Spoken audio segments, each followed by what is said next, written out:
Chapter number 5, Morphology of Flowering Plants. The wide range in the structure of higher plants will never fail to fascinate us. Even though the angiosperms show such a large diversity in external structure or morphology, they are all characterized by presence of roots, stems, leaves, flowers and fruits.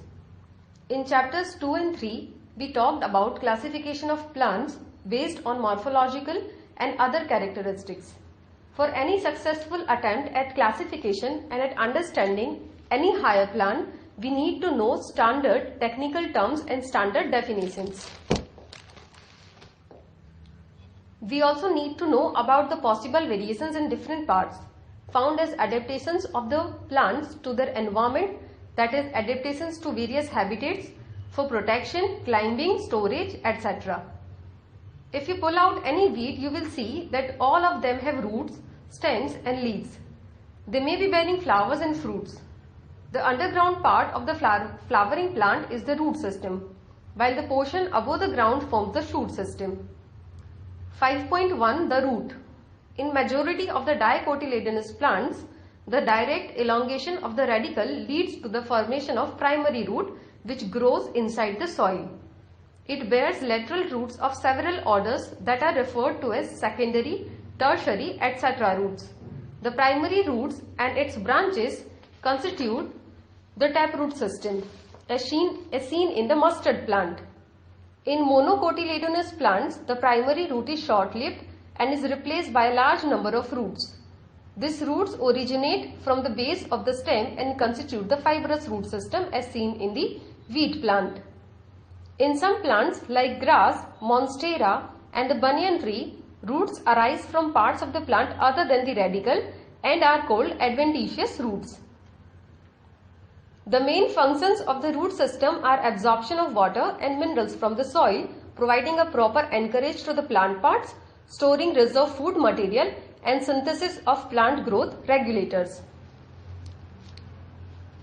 5.1.1 Regions of the root. The root is covered at the apex by a thimble-like structure called the root cap. It protects the tender apex of the root as it makes its way through the soil. A few millimeters above the root cap is the region of meristematic activity. The cells of this region are very small, thin-walled and with dense protoplasm. They divide repeatedly. The cells proximal to this region undergo rapid elongation and enlargement and are responsible for the growth of the root in length. This region is called the region of elongation. The cells of the elongation zone gradually differentiate and mature. Hence, this zone proximal to region of elongation is called the region of maturation. From this region, some of the epidermal cells form very fine and delicate thread-like structures called root hairs. These root hairs absorb water and minerals from the soil. 5.1.2 Modifications of root. Roots in some plants change their shape and structure and become modified to perform functions other than absorption and conduction of water and minerals. They are modified for support, storage of food and respiration. Taproots of carrot, turnip and adventitious root of sweet potato get swollen and store food. Can you give some more such examples? Have you ever wondered what those hanging structures that support a banyan tree are? These are called prop roots. Similarly, the stems of maize and sugar can have supporting roots coming out of the lower nodes of the stem. These are called stilt roots. In some plants such as Rhizopora growing in swampy areas, many roots come out of the ground and grow vertically upwards.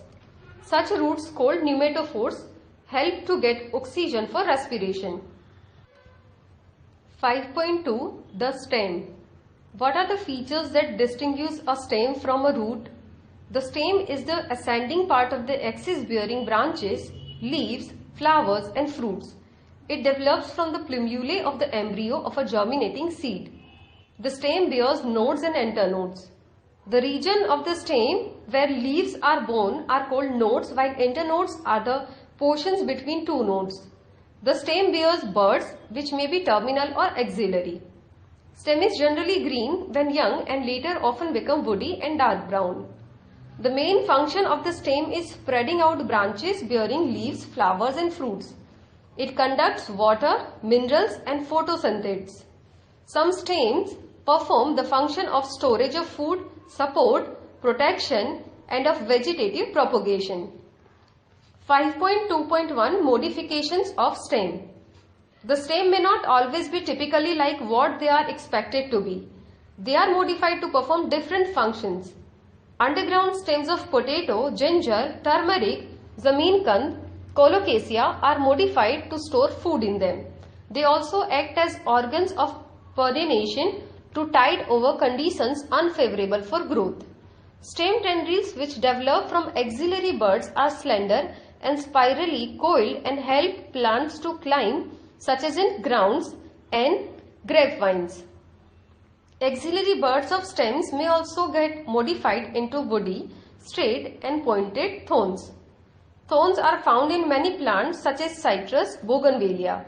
They protect plants from browsing animals. Some plants of arid regions modify their stems into flattened or fleshy cylindrical structures. They contain chlorophyll and carry out photosynthesis. Underground stems of some plants such as grass and strawberry etc. spread to new niches, and when older parts die, new plants are formed. In plants like mint and jasmine, a slender lateral branch arises from the base of the main axis and after growing aerially for some time, arc downward to touch the ground.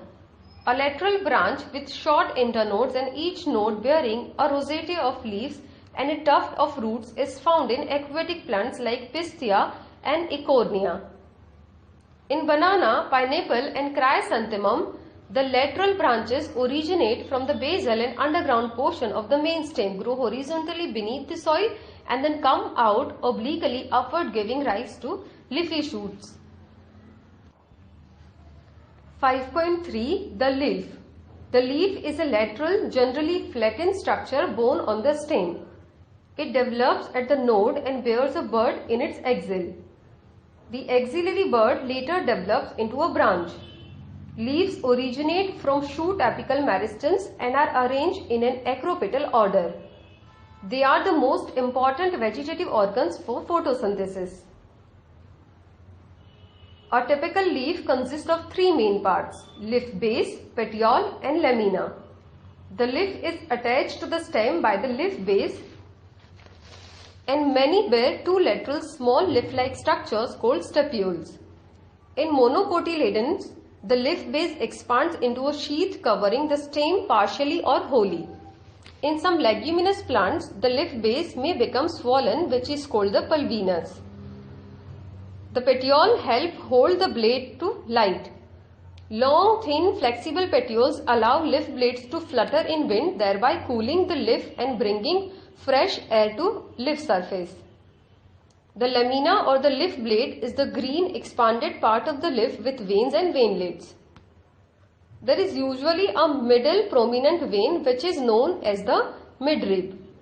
Veins provide rigidity to the leaf blade and act as channels of transport for water, minerals and food materials.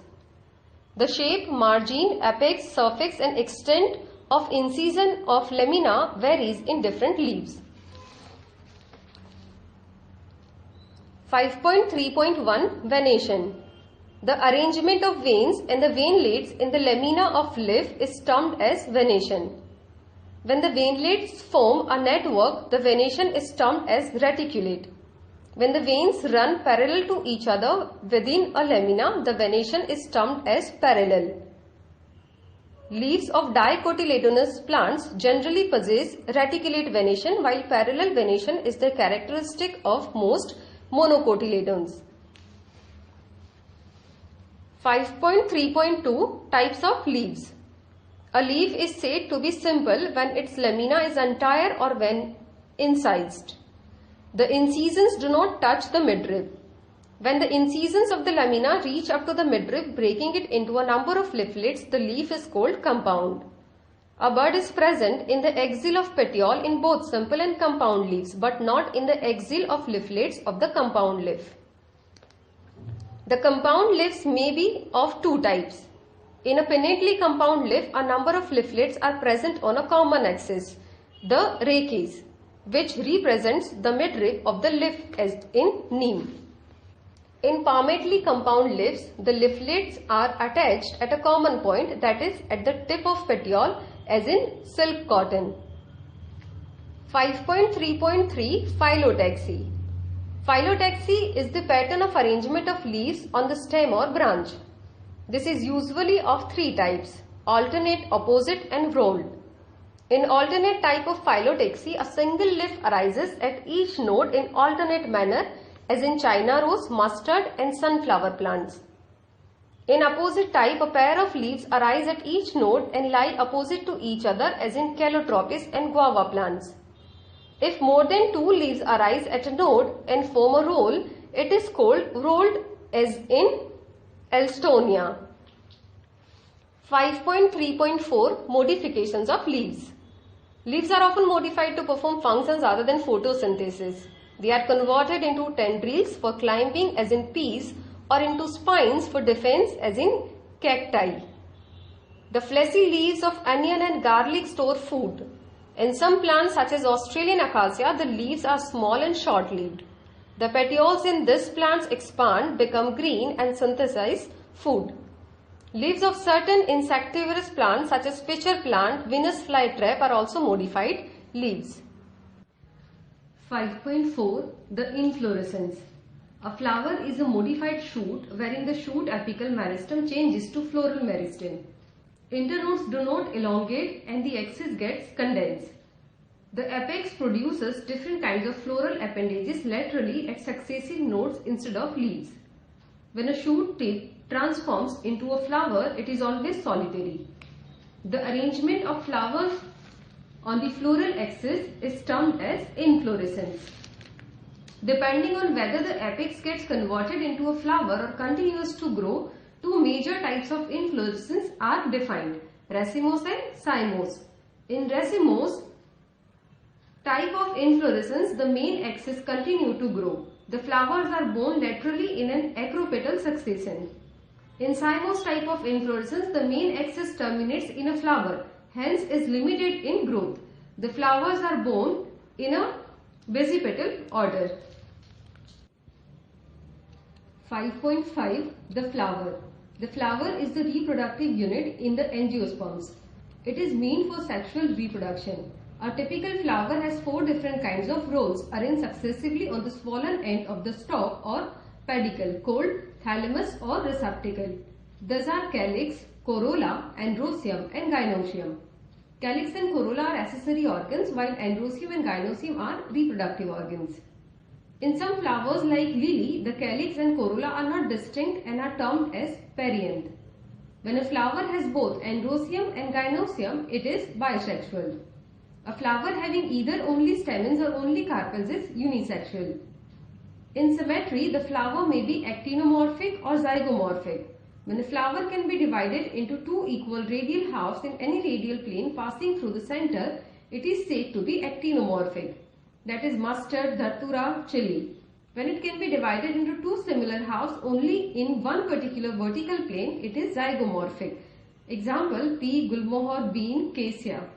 A flower is asymmetric, in bracket irregular, if it cannot be divided into two similar halves by any vertical plane passing through the center, as in canna.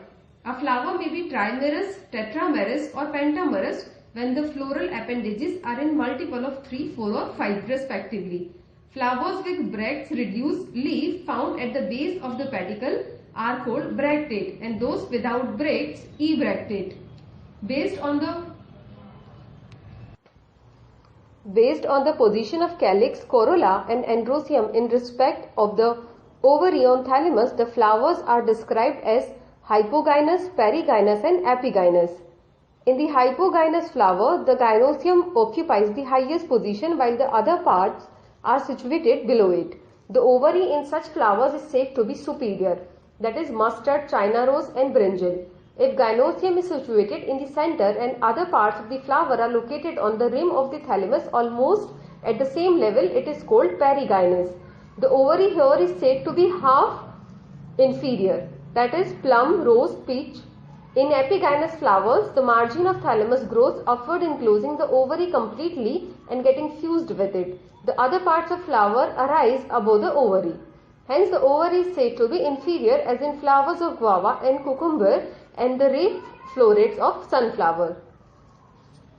5.5.1 Parts of a flower.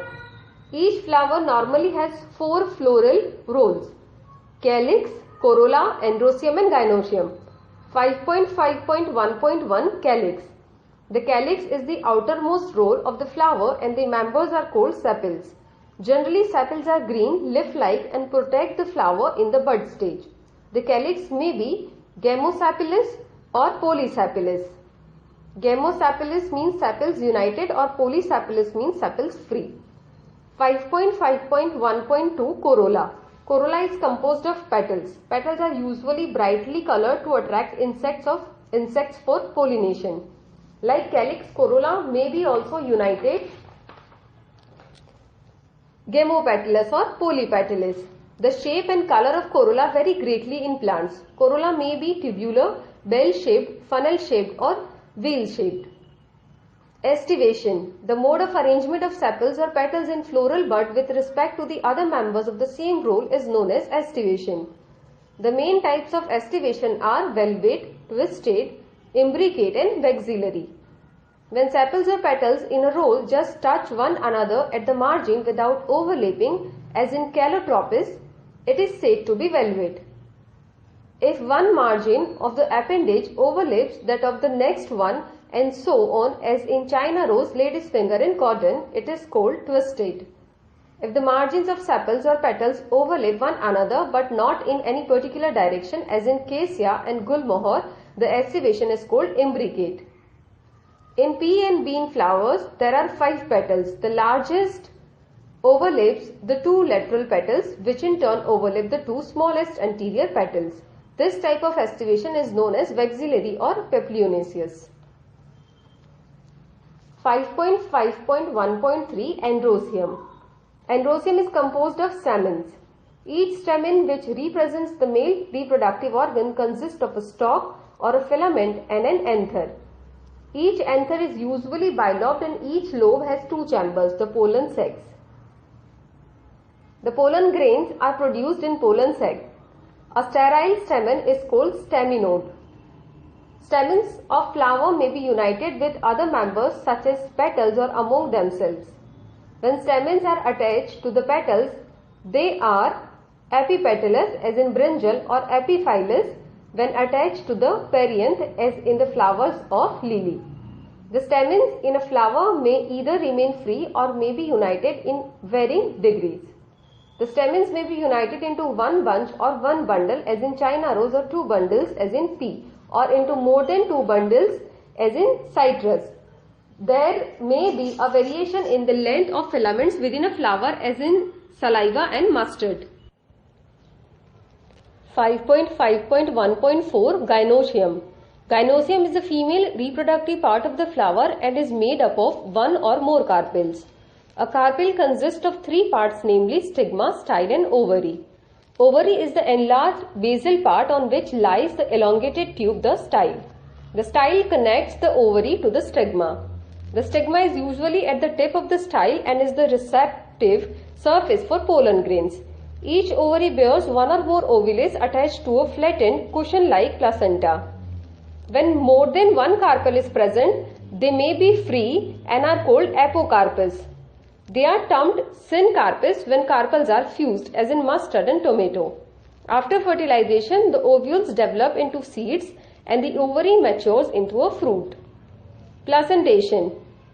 The arrangement of ovules within the ovary is known as placentation. The placentation are of different types, namely marginal, axial, parietal, basal, central and free central. In marginal placentation, the placenta forms a ridge along the ventral suture of the ovary and the ovules are borne on this ridge, forming 2 rows as in pea. When the placenta is axial and the ovules are attached to it in a multilocular ovary, the placentation is said to be axial, as in China rose, tomato and lemon. In perietal placentation, the ovule is developed on the inner wall of the ovary or on peripheral part. Ovary is one-chambered, but it becomes two-chambered due to the formation of the false septum, that is mustard and argemone. When the ovules are borne on central axis and septa are absent, as in dianthus and primrose, the placentation is called free central. In basal placentation, the placenta develops at the base of ovary and a single ovule is attached to it, as in sunflower marigold. 5.6 The fruit. The fruit is a characteristic feature of the flowering plants. It is a mature or ripened ovary developed after fertilization. If a fruit is formed without fertilization of the ovary, it is called a parthenocarpic fruit. Generally, the fruit consists of a wall or pericarp and seeds. The pericarp may be dry or fleshy. When pericarp is thick and fleshy, it is differentiated into the outer epicarp, the middle mesocarp and the inner endocarp. In mango and coconut, the fruit is known as a drupe. They develop from monocarpellary superior ovaries and are one-seeded. In mango, the pericarp is well differentiated into an outer thin epicarp, a middle fleshy edible mesocarp and an inner stony hard endocarp. In coconut, which is also a drupe, the mesocarp is fibrous. 5.7 The seed. The ovules after fertilization develop into seeds. A seed is made up of a seed coat and an embryo. The embryo is made up of a radicle and embryonal axis and one or two cotyledons. 5.7.1 Structure of a dicotyledonous seed. The outermost covering of a seed is the seed coat. The seed coat has two layers, the outer testa and the inner tegmen. The hilum is a scar on the seed coat through which the developing seeds were attached to the fruit. Above the hilum is a small pore called the micropyle. Within the seed coat is the embryo consisting of an embryonal axis and two cotyledons. The cotyledons are often fleshy and full of reserve food materials. At the two ends of the embryonal axis are present the radicle and the plumule. In some seeds, such as castor, the endosperm formed as a result of double fertilization is a food storing tissue. In plants such as bean, gram and pea, the endosperm is not present in mature seeds and such seeds are called non-endospermous. 5.7.2 Structure of monocotyledonous seed.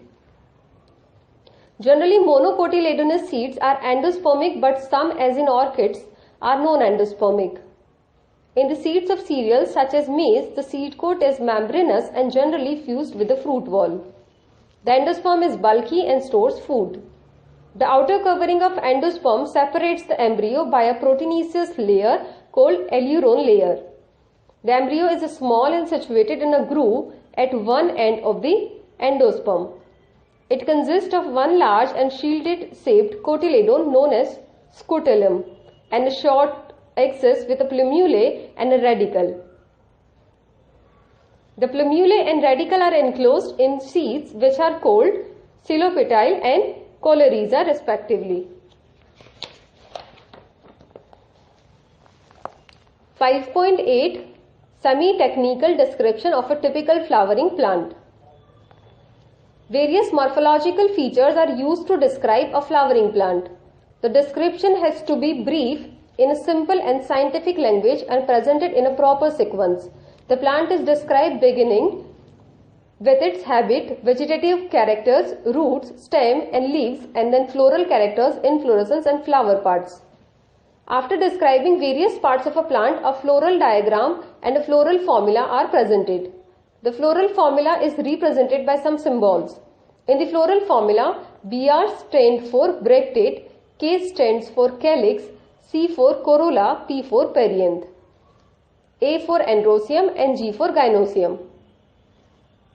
G नीचे उसके dash है for superior ovary और अगर ऊपर dash होगा so for inferior ovary. Then male sign, then female sign, and if both together for bisexual plants. Plus sign और circle के अंदर plus sign for actinomorphic and percentage for zygomorphic nature of flower.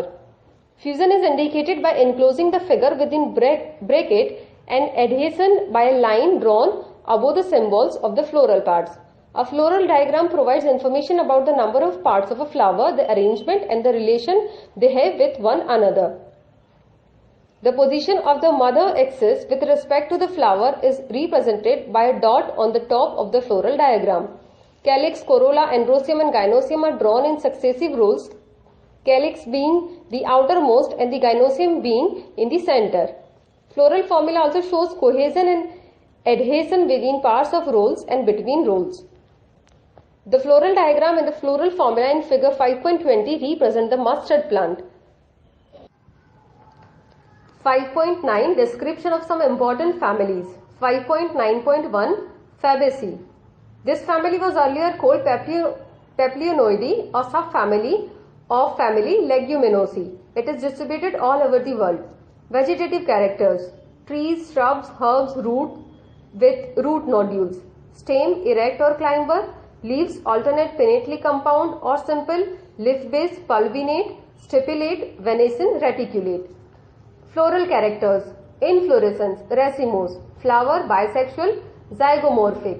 Calyx, sepals 5, gamosepalous, velvet or imbricate estivation.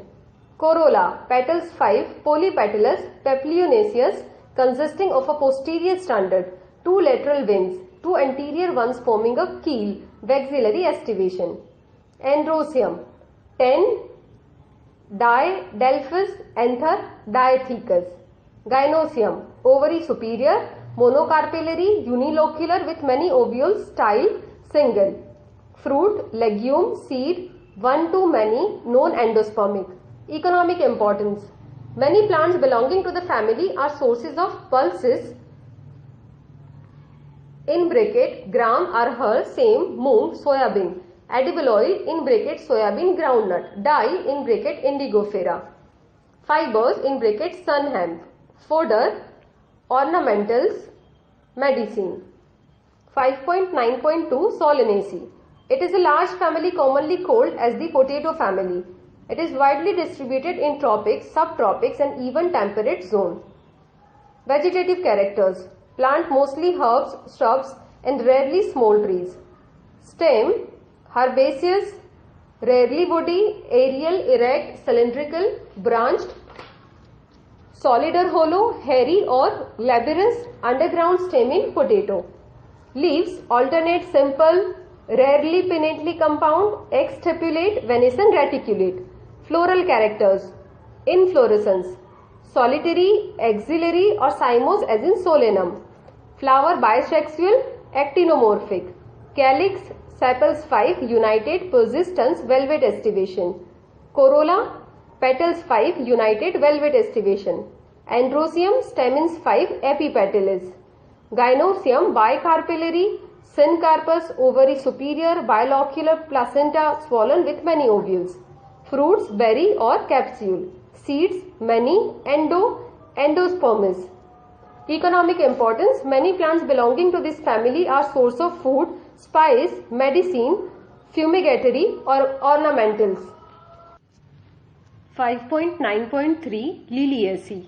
Commonly called the lily family, is a characteristic representative of monocotyledonous plants. It is distributed worldwide. Vegetative characters: perennial herbs with underground bulbs, combs, rhizomes. Leaves mostly basal, alternate, linear, exstipulate with parallel venation. Floral characters: inflorescence, solitary or cymose, often umbellate clusters. Flower bisexual, actinomorphic. Perianth, tepal 6, often united into tube, velvet estivation. Androsium, stamen 6, 3+3, epitepalous. Gynosium, tricarpellary, syncarpous, ovary superior, trilocular with many ovules, axial placentation. Fruit capsule, rarely berry.